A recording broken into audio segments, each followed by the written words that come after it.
Tamam gel vatan jigim maşina amaraj üstüne ne yeni Playa mançalar maşina eksperimen pazak sürümü ya amaraj üstüne maşina kımsak bu medava çoğun ya. Ya muş. Boldum ha cuma. Ya ayak üstüne ayak maralış. Va tokşa. Va gap kılmaz oğlum o jo. Gap kılıyor gap. Ya vaksin balap maralış üstüne suda maşinni pazat kımızım dağıtı da maralış. Maralış bazaksın balap da ya şimdi khas market şudan. Kamili şu. Okşaşam şuna bozma. Ah ketmen var vallahi.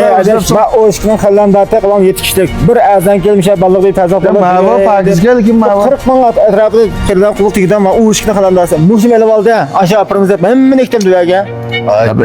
Hemen boy nurgun başıma başı köse ama ekbercan. Sıllı kolağında maşin çıkıyor. Ha maşinden mi 60-70'ten maşin dursa maşin toymaydı kardeş kelse kış kazıldı batak netse.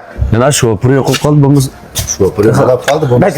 Boldu ben kepten imkın may. Ben şumuş hem ya tarmak dükkanlık ha. Maya çıkan maşini bazar çıkmagini ayak götkemiz ayak çıkmagini ayak götkemiz.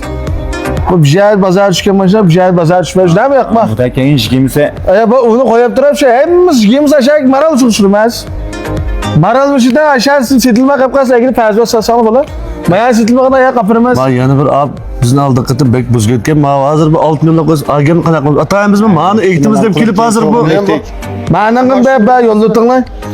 Ma Elican boğven bolsun vallahi tutanlar. Müslümde. Elican boğven bolsun maral uçurken vallahi 6 rakım yollanma. Maaş gelen boğven bolsun diyen vallahi 8 rakım yollanma. 6 rakım yollanma. Ona da sırf tanıdık ben maşin lazım al devamlık yapı sağlamadım şundan maşını jack. Hem mi aldı bak. Anal gelsin kilemeye kıp kalsan lan maşin sitip alman disanlama. Kim mi sağlam bolu da. Maşini bizim müşahede teşkilat çeptirmez. Ben de deyken kalamsan ben naklı kalamsan. İkisinden çıkıp kalsa acayip ya da orularımız var. Aşağı kapır versen lan bir maça futbolma kaydıtlarımız var. Daha az devamlı numara dikkat kılmalı devamlı maşin çıkarmaz.